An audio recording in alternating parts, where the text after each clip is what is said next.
Good morning. Today's opening words come from Amanda Gorman. You might remember that Amanda read her poem, The Hill We Climb, at President Biden's inauguration. That poem in book form has been recently removed from an elementary school in Florida based on one parent's objection that it, and I'm quoting the parent's words, quote, is not education and have indirectly hate messages, and would, quote, cause confusion and indoctrinate students, unquote. But the words I'm reading today come from Amanda's children's book, and I'm reading an excerpt called From Change Sings. I can hear change humming in its loudest, proudest song. I don't fear change coming, and so I sing along. I scream with the skies of red and blue streamers. I dream with the cries of tried and true dreamers. I'm a chant that rises and rings. There is hope where my change sings. Though some don't understand it, those windmills of mysteries, I sing with all the planet and its hills of histories. I hum with 100 hearts, each of us lifting a hand. I use my strengths and my smarts, take a knee to make a stand. I'm bright as the light each day brings. There is love where my change sings. I show others tolerance, though it might take some courage. I don't make a taller fence, but fight to build a better bridge. I talk not only of distances from where and how we came, I also walk our differences to show we are the same.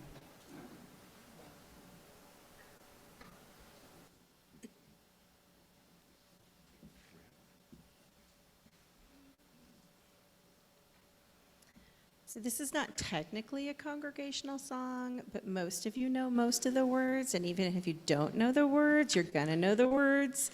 So feel free to join in. And if you wanna rise up and wiggle with us, that would be awesome. We're gonna be doing If I Had $1 Million by the Bare Naked Ladies.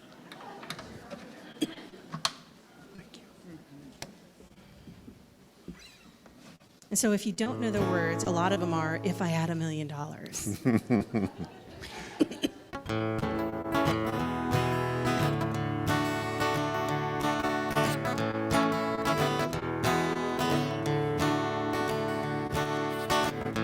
If I had $1 million, If I had $1 million, I'd buy you a house.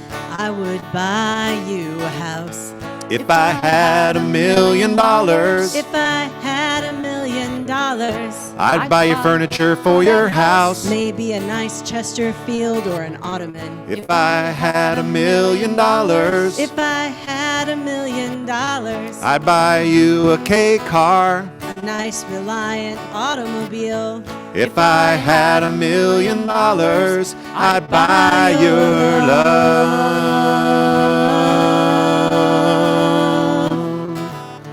If I had $1 million, I'd build a tree fort in our yard. if I had $1 million, You could help, it wouldn't be that hard. if I had $1 million, Maybe we could put a tiny fridge in there somewhere.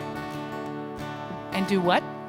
Well, like we just go out there and hang out and like open the fridge and stuff, and there'd be food laid out for us with little tiny pre-wrapped sausages and things. You know they have pre-wrapped sausages, but they don't have pre-wrapped bacon? They don't? Well, Can you blame them? yeah. if I had $1 million, If I had $1 million, I'd buy you a fur coat. but not a real fur coat, that's cruel. If I had $1 million, If I had $1 million, I'd buy you an exotic pet. like a llama or an emu. If I had $1 million, If I had $1 million, I'd buy you John Merrick's remains. all them crazy elephant bones. If I had $1 million, I'd buy your love.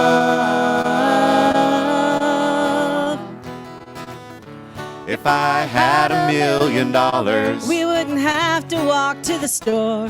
if I had $1 million, We'd take a limousine 'cause it cost more. if I had $1 million, We wouldn't have to eat Kraft dinner. Of course we would eat Kraft dinner. We'd just eat more with fancy Dijon ketchups. if I had $1 million, If I had $1 million, I'd buy you a green dress. but not a real green dress. That would be cruel. That's cruel. If I had $1 million, If I had $1 million, I'd buy you some art. a Picasso or a Garfunkel, If I had $1 million, a A monkey. if I had $1 million, I'd buy your love. If I had $1 million, if I had $1 million, if I had $1 million, if I had $1 million, if I had $1 million,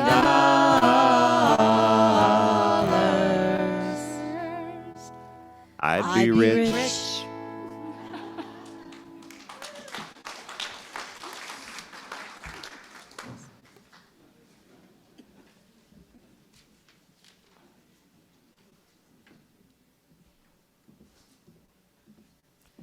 Good morning. Happy Father's Day and happy Juneteenth almost. And tomorrow is Juneteenth as well. I'll be your worship associate this morning. My name is Marion Jordan. I want to welcome you, old friends and new friends, young and not so old, whether you're here in person or you're connecting from home. You are an essential part of our celebration this morning. We're now on our summer schedule, which means we have no religious exploration classes for children and youth, but I don't actually think we have any children and youth with us this morning, but for future reference, there are rugs for children and youth, and there are also spaces outside in the gathering hall, in the RE space, and out on the playground if children need more space to spread their wings.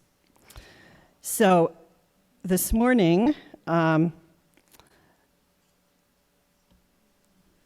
we are celebrating the idea of belonging, of being together, and being in conversation. So whether today is your first or 100th Sunday with us, you are welcome, and we're stronger because you're with us. We are one people of many beliefs, origins, identities, sexualities, and genders. We speak with love, we listen with intent, and we learn from each other. So we are delighted that you're here. Our chalice lighting words will be offered by Ella Chatterjee this morning, and Jane Capriva will be lighting our chalice.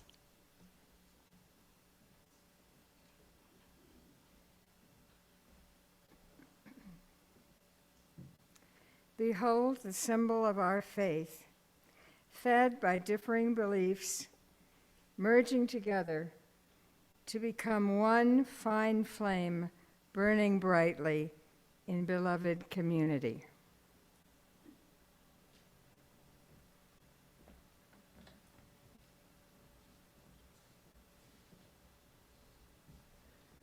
Now please rise in body or spirit as we sing Spirit of Life.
Well, this is the time for the reading. So if there are any of the younger or the young at heart, don't hide, I see you there. Come forward and sit on the rug, and I will join you. Yay, thank you. Thank you. Because I don't want to read up here by myself. So while they're gathering, let me ask a question. Have you ever had a fight with a friend? Yeah. It's happened to all of us. Sooner or later, we misunderstand, something happens. Well, I'm going to read you a book about that. It's called Rita and Ralph's Rotten Day. Oops.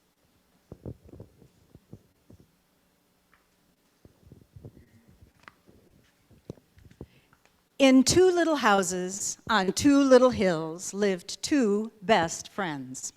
Every morning, Rita and Ralph would open their doors, step outside, close their doors, and run. Can you run with me? Down the hill and up the hill and down the hill and up the hill. They'd meet under the apple tree and high five, pinky shake, do a cha-cha-cha, play zombie tag, and make daisy chains. Then one day they played a new game, sticks and stones. Ow! Yelled Rita. Uh-oh. Ralph froze. This was bad, really bad. So they ran away down the hill and up the hill and down the hill and up the hill. They opened their doors, raced inside, and closed their doors. Rita was mad, and Ralph was sorry. So Ralph opened the door, stepped outside, and closed the door. It was 100 years to Rita's house. But she was his best friend. So Ralph went down the hill and up the hill and down the hill and up the hill and down the hill and up the hill and down the hill and up the hill. The long walk made Ralph a smidge grumpy. "I'm sorry," he barked, but he didn't sound one bit sorry. So Rita did not open the door. "Grrr," said Ralph, and off he stomped. Down the hill and up the hill and down the hill and up the hill and down the hill and up the hill and down the hill and up the hill.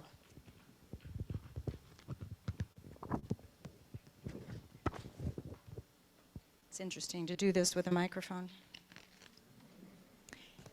He opened the door, stepped inside, and closed the door. Now Ralph was mad, and Rita was kind of sorry.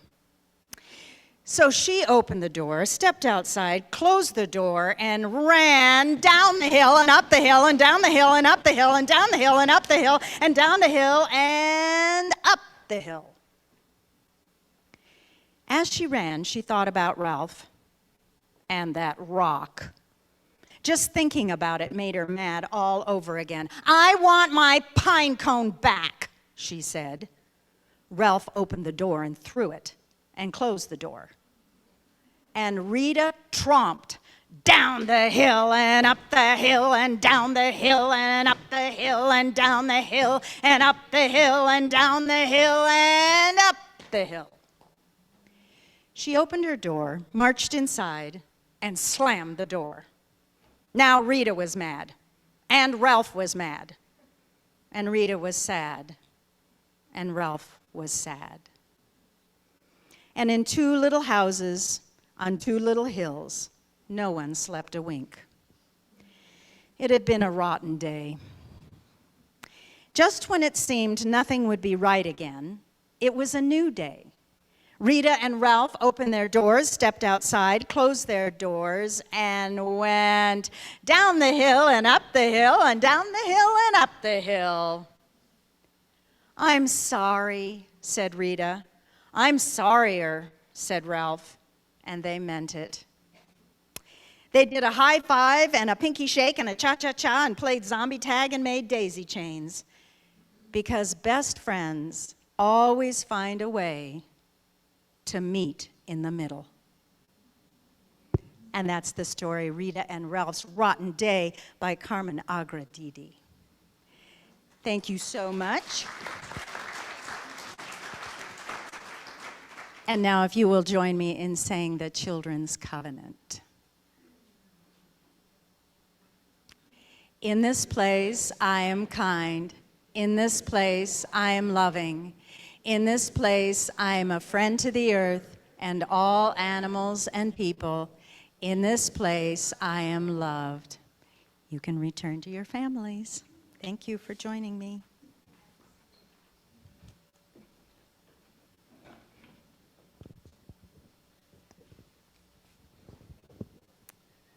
So Chayla Sloper is taking a much-deserved Sunday off this morning, but Laura Voisinay will be giving our announcements. Laura and her companion.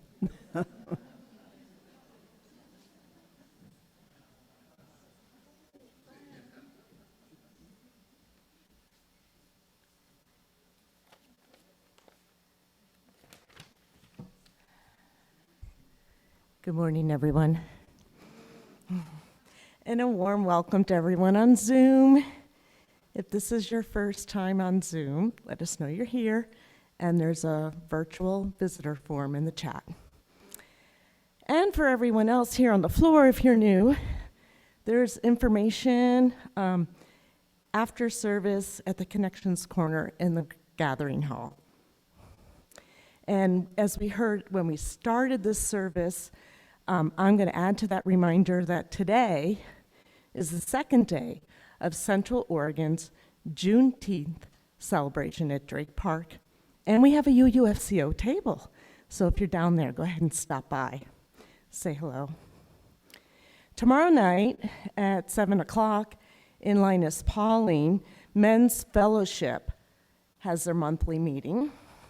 All men are invited to join us in conversation and discussion as we welcome new men into UUFCO and also visit with old acquaintances. And as it's nearing the end of the month, this Thursday we have our monthly Bethlehem in dinner. There's still plenty of openings.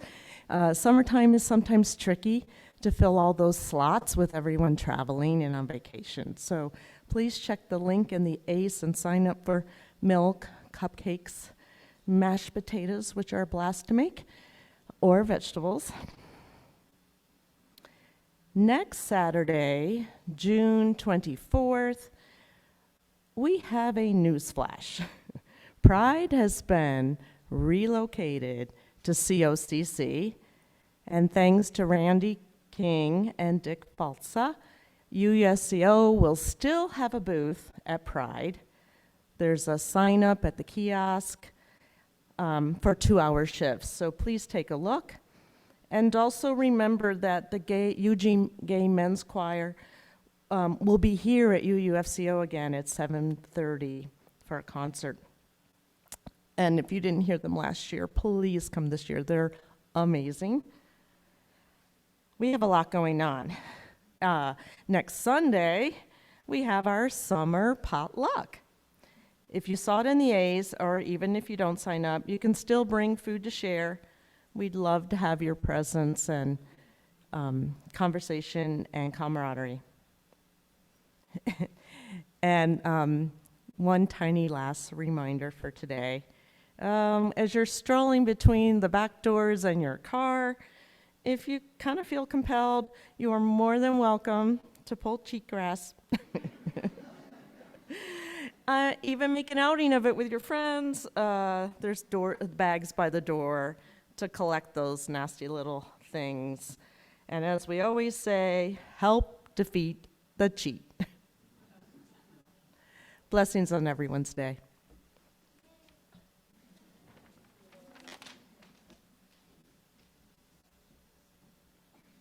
Thank you, Laura. Generosity is one of the spiritual values we recognize as central to our faith tradition. On Sundays, we take an offering to sustain the life of this congregation and support our work in the greater community. The ritual of passing the basket is a reminder that our generosity is an expression of love and that our love impacts lives. The ushers will come forward with the baskets.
Good morning to all of you.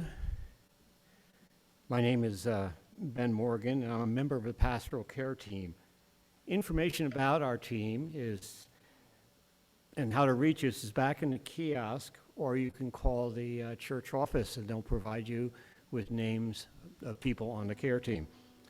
Forms for sharing a joy or concern can be found in the kiosk or can be entered electronically through the all-congregational newsletter, the ACE. Today we have actually three joys and sorrows.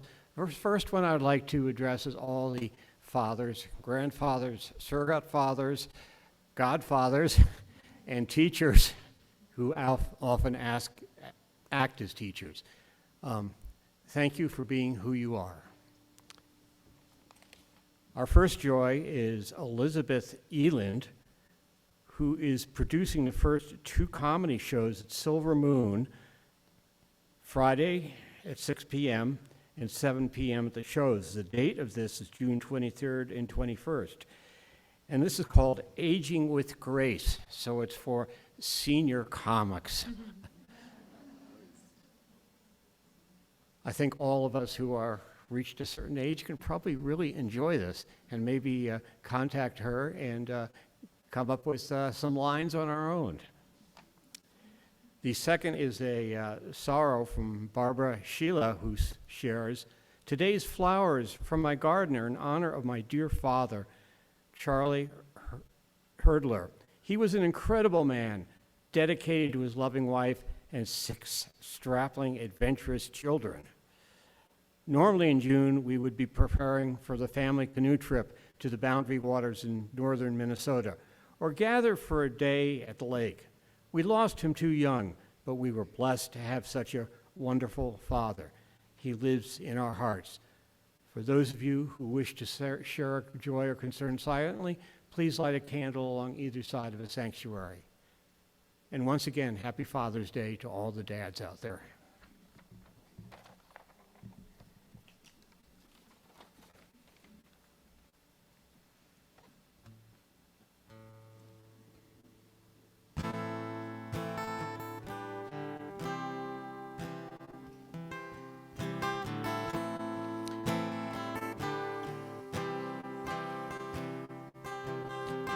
This is the sound of one voice, one spirit, one voice, the sound of one who makes a choice. This is the sound of one voice. This is the sound of one voice.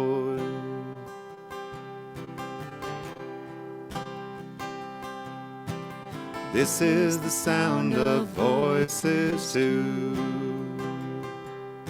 The sound of me singing with you, helping each other to make it through. This is the sound of voices too. This is the sound of voices too.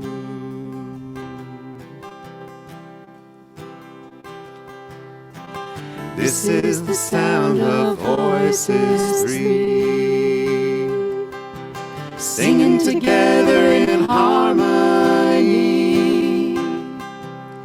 surrendering to the mystery.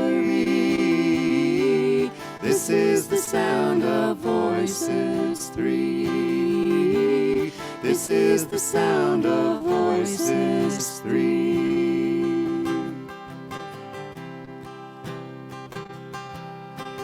This is the sound of all of us, singing with love and the will to trust. Leave the rest behind, it'll turn to dust. This is the sound of all of us. This is the sound of all of us.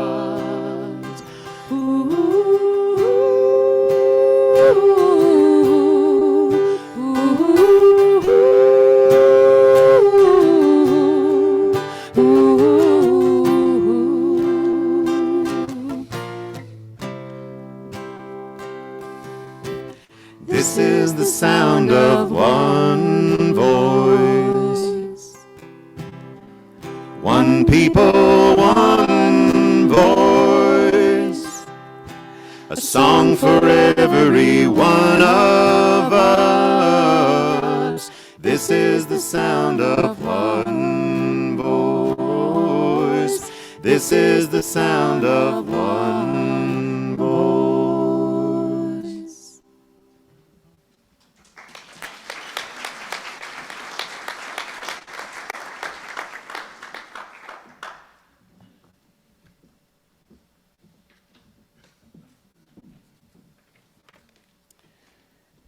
That gets us in the mood for a time of contemplation and reflection.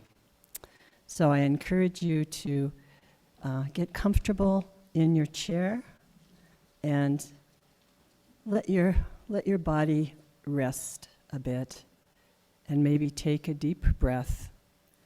And here are our words by Marilyn Nelson. They're called generous listening.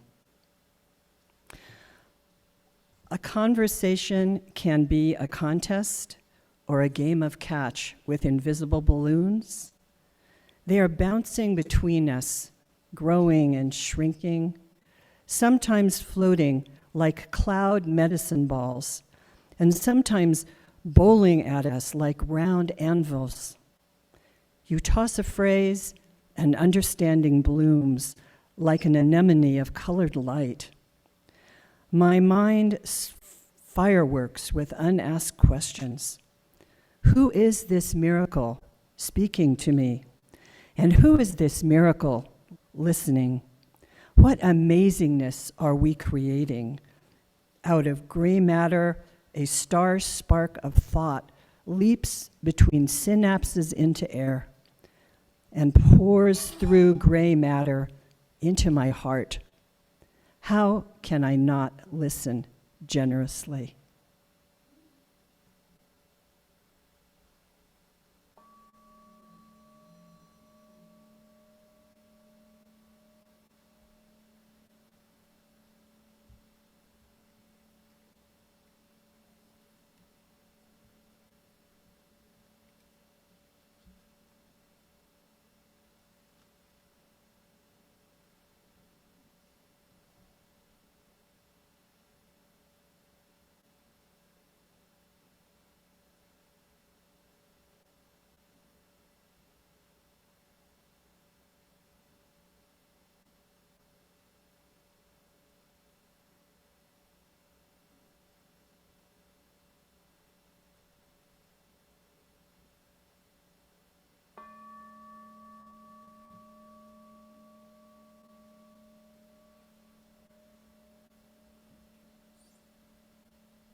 So our speaker this morning is Heather McNeil, and I have the pleasure of introducing her. She is an Army brat. She was an Army brat, no longer, and her adult life was spent among books and children. She was a youth services minister for 20 years in Colorado and for another 20 at the Deschutes Public Library. She's also, as you witnessed this morning, a professional storyteller, and she's performed at schools and conferences around the United States and represented the U.S. at international storytelling festivals in Scotland and New Zealand. She's the author of 4 books on storytelling, early literacy, and social and emotional learning, and she's now working on her 5th, which will be presenting nature at Storytime. Heather enjoys hiking and, of course, reading. She has served on UUFCO's membership committee, the worship team, and Fireflies, and is soon to be a member of our board. And I forgot to note that she also has a golden retriever named Rowan, and she enjoys preparing international cuisine. So, welcome, Heather McNeil.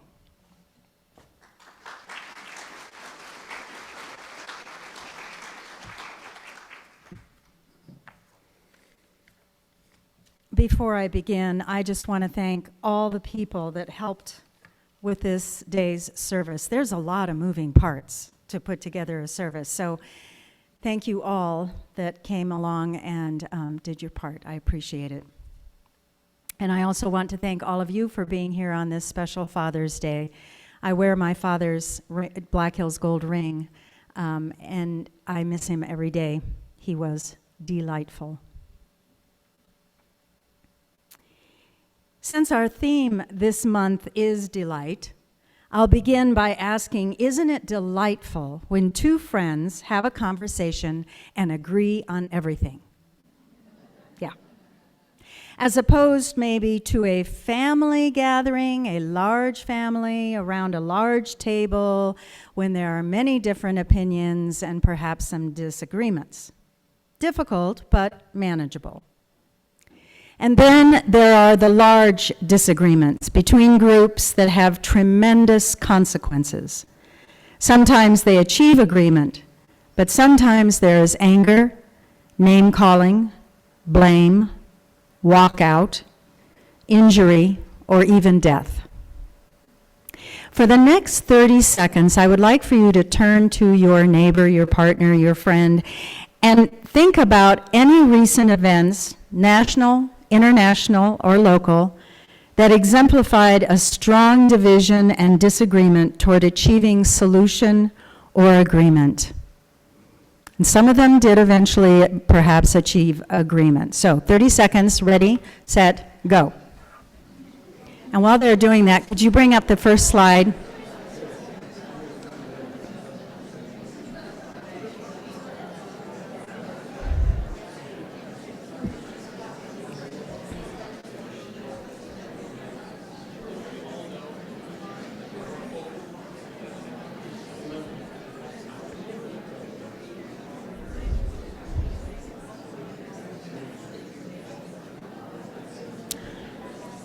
Okay. Did you hear all that? All those ideas of disagreement. Could you move to the next slide, please? So these were some of the ones that I came up with, and I have thought of a few others since then. War in Ukraine, national debt, nurses strike, teachers strike, the indictment of Trump, the homeless, Republicans walkout, gun safety laws, the elections, and then some that I thought of recently, Southern Baptist Convention, the Bulletin editorial that was just so horrible, calling names of everything they could think of about Democrats, and abortion and the LGBTQIA+ issue. Most differing opinions are solved with a majority vote. For instance, the Oscars. But have you ever responded when the Academy of Motion Picture Arts and Sciences announced its winners and you say, "What? What were they thinking? That movie was," fill in the blank, "horrible, boring, ridiculous, I didn't like it," etc. For instance, just this past year, they announced that Banshees was nominated, and I thought, oh, that'll be one that I like because it's in Ireland, it has two amazing actors in it, and Banshees have to do with mythology and folklore, so I watched it. No. I found it so depressing, hopeless, and cruel that I could not finish it. But others, reviewers and critics, said it was impactful, deeply affecting, warmly humorous. Show of hands, how many saw Banshees? Now keep your hands up if you liked it. I'm among my people. Coming to consensus, I believe, is much more difficult than a majority vote. And what is consensus anyway? Well, whenever I want wisdom, I turn to the comic strip Pearls Before Swine. And in case you can't read the text, I'm going to read it to you. Rat says, "Pig, you and I have been arguing a lot lately. It's time we try to reach a fair consensus." Pig replies, "What's a consensus?" Rat explains, "It's where we get together and I state my opinion and you state your opinion and then we agree to my opinion." Pig says, "That doesn't seem fair." And Rat replies, "Believe me, I listen carefully to your opinion before I mock it." Author David Graeber described consensus this way: consensus isn't about agreement. It's about changing things around. You get a proposal, you work something out, people foresee problems, you do creative synthesis. At the end of it, you come up with something that everyone thinks is okay. Most people like it, and nobody hates it. On the other hand, Margaret Thatcher, not particularly well known for getting people to come to consensus, said that consensus is the process of abandoning all beliefs, principles, values, and policies in search of something in which no one believes but to which no one objects. I think we could all come to consensus that consensus is not easy. It involves compromise and acceptance and winning some and losing some. Today, I'm going to tell you a bit about my experience, a very positive and enlightening experience with coming to consensus. I apologize at the start for this being all about me, but I did learn so much, and I do believe that if both parties agree to certain requirements, consensus is possible and walkouts aren't. Here's another chance to raise your hand. How many of you have heard of the Newbery Award? Oh, I am among my people. How about the Caldecott Award? Yes. For those who aren't sure, let me explain. Both awards are for the best of children's literature, selected each year by elected members of the Association for Library Service Division of the American Library Association. Can we have the next slide? The Newbery has been awarded since 1922 and is given to the author that the committee selects for, quote, the most distinguished contribution to American literature for children of that year.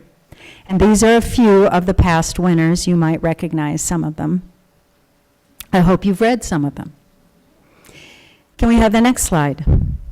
The Caldecott has been awarded since 1938 and is given to the illustrator of the most distinguished American picture book for children of that year.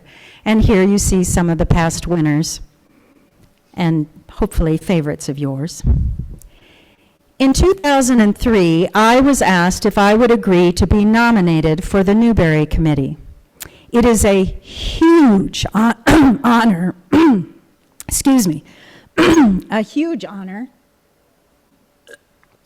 in the literature world, and I also knew it would be a huge time commitment.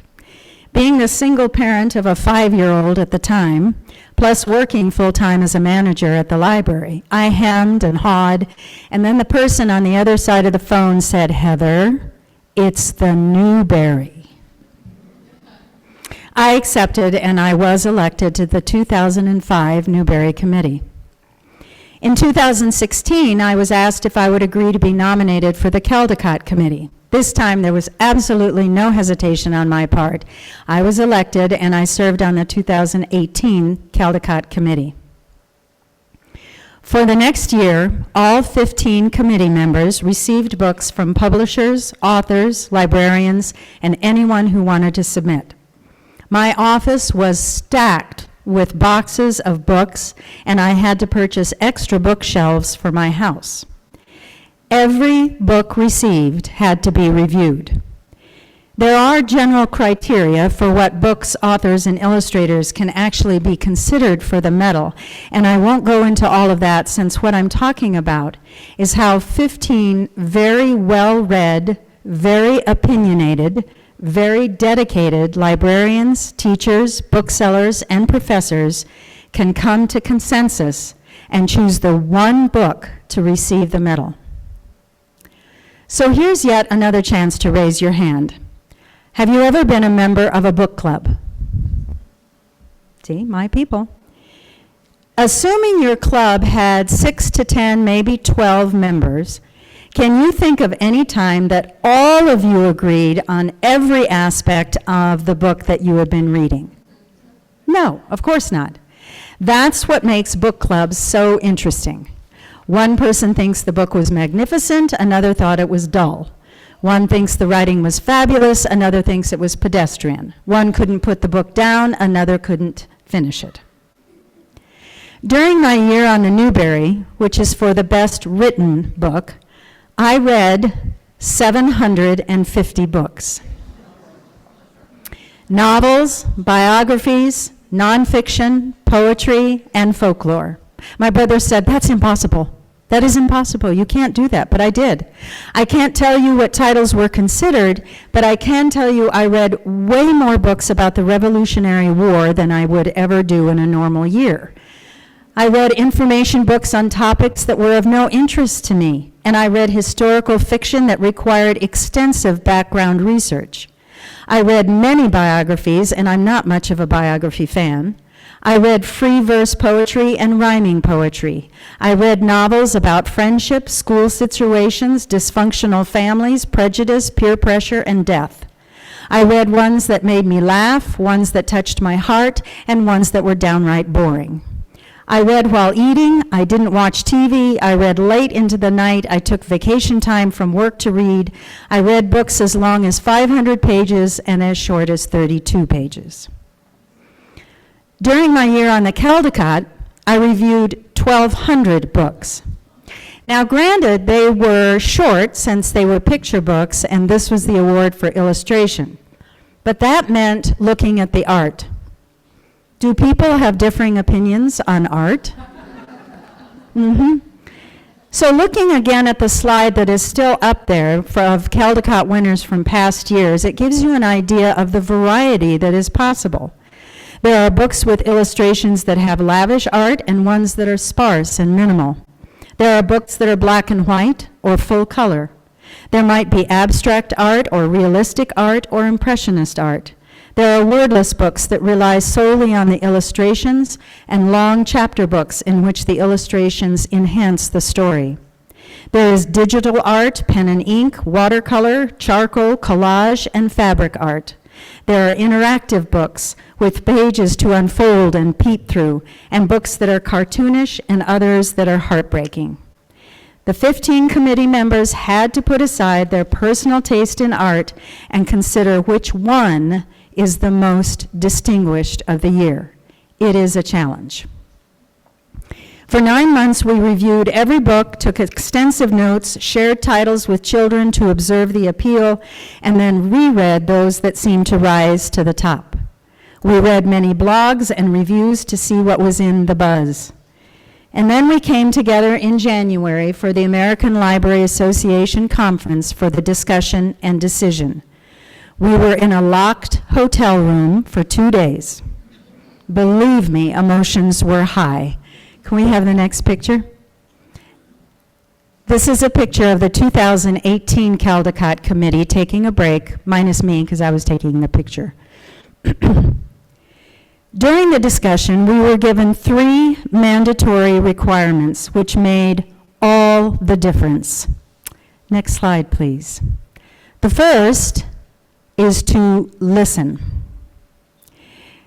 Next, and reading from the slide, the Dalai Lama once said, "When you talk, you are repeating what you already know. But if you listen, you may learn something new."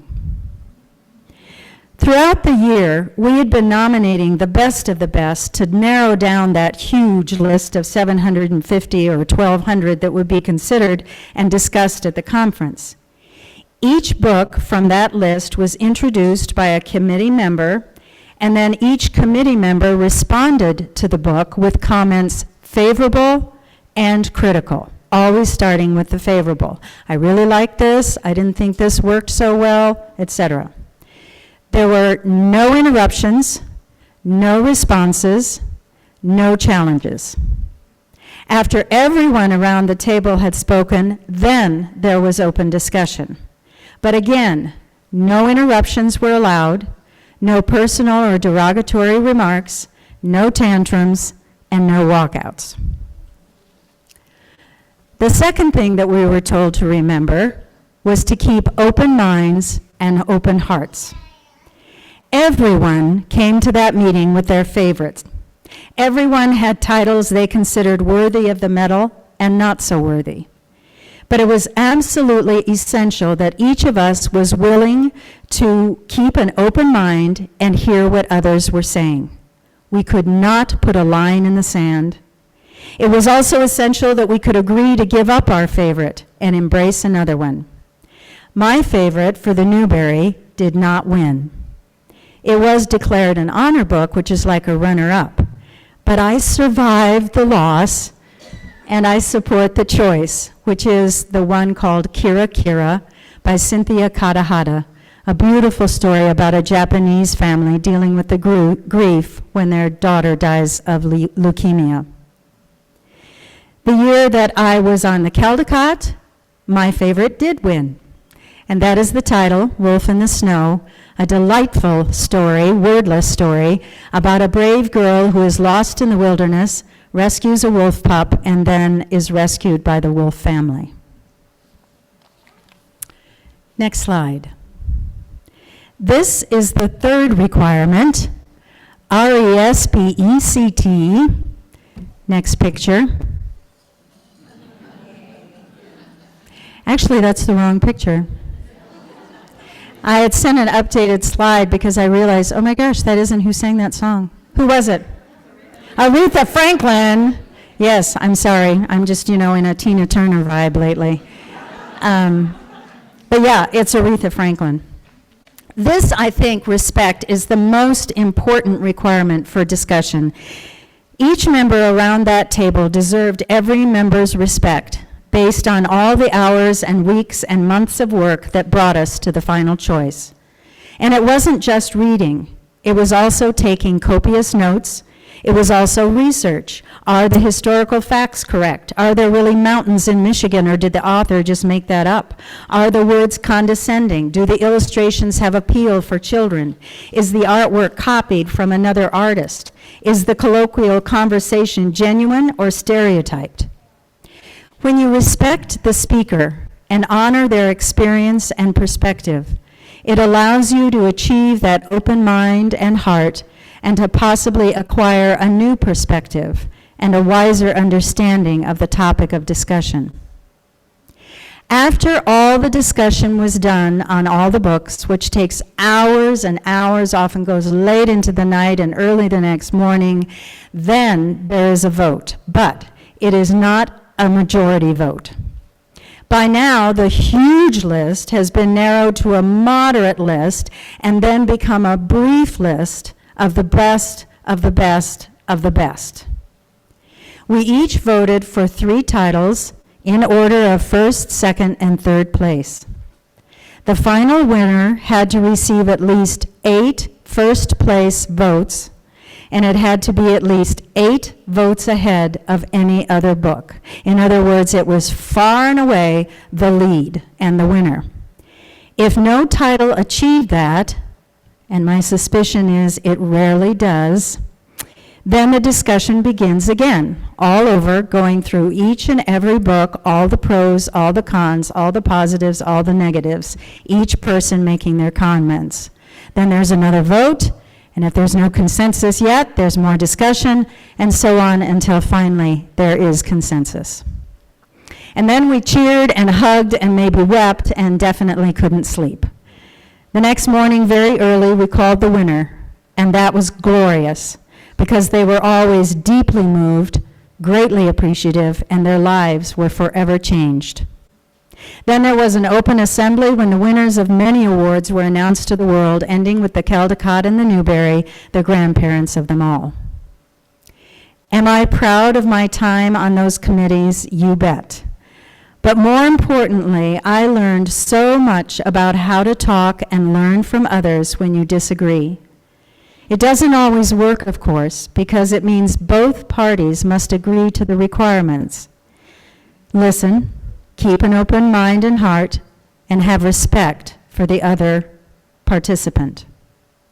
I recently had an encounter with a neighbor with whom I had a disagreement, and it was ugly and frightening, and in spite of my efforts to find common ground and consensus, it went completely sideways. It takes 2, or the entire committee, or the entire legislature, or, dare I say it, the entire country, to make it work, to make listening and open minds and respect the primary principles of negotiations, compromise, and consensus. One of my favorite quotes about consensus comes from Harry Holkeri, former Prime Minister of Finland. He said, "That is where consensus building begins, with the idea that you have your own truth, but that the negotiator on the other side of the table has his own truth as well." Thank you very much.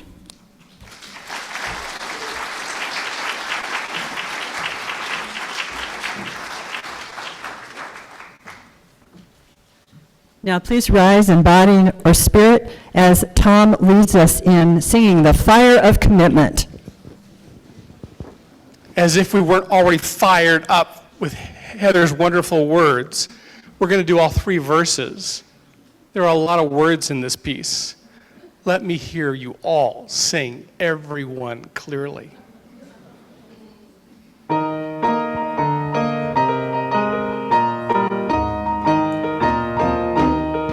From the flight of days remembered, I don't see the words too well. Gotta put on my expectations.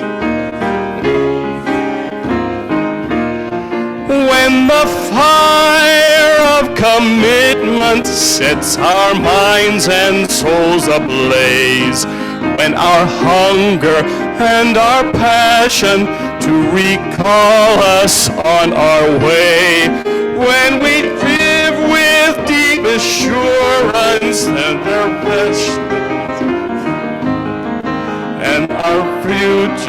and our future can begin. Could have done that better. From the stories of our living rings a song both brave and free, calling pilgrims still to witness a life of liberty. When the fire of commitment sets our minds and souls ablaze, when our hunger and our passion meet to call us on our way, when we live with deep assurance of the flame that burns within, then our promise finds fulfillment and our future can begin.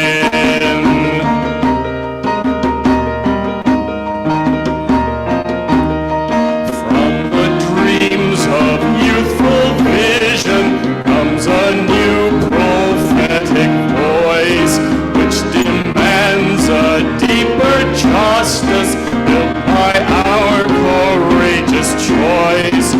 When the fire of commitment minds and soul ablaze, when our hunger and our passion meet to call us on our way, when we live with deep assurance of the flame that burns within, then our promise finds fulfillment and our future can begin.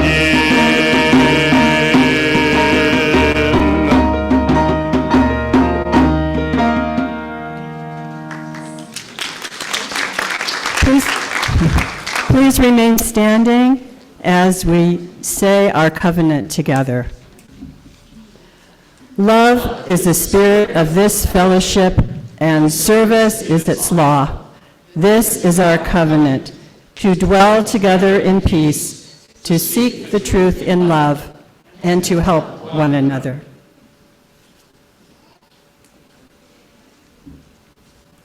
Being an Army brat, one of my heroes is General Colin Powell. I like what he said about consensus. But just as they did in Philadelphia when they were writing the Constitution, sooner or later you've got to compromise. You've got to start making the compromises that arrive at a consensus and move the country forward. Thank you all very much, and now it's time for coffee and good conversation about books, movies, or maybe not. Thank you so much.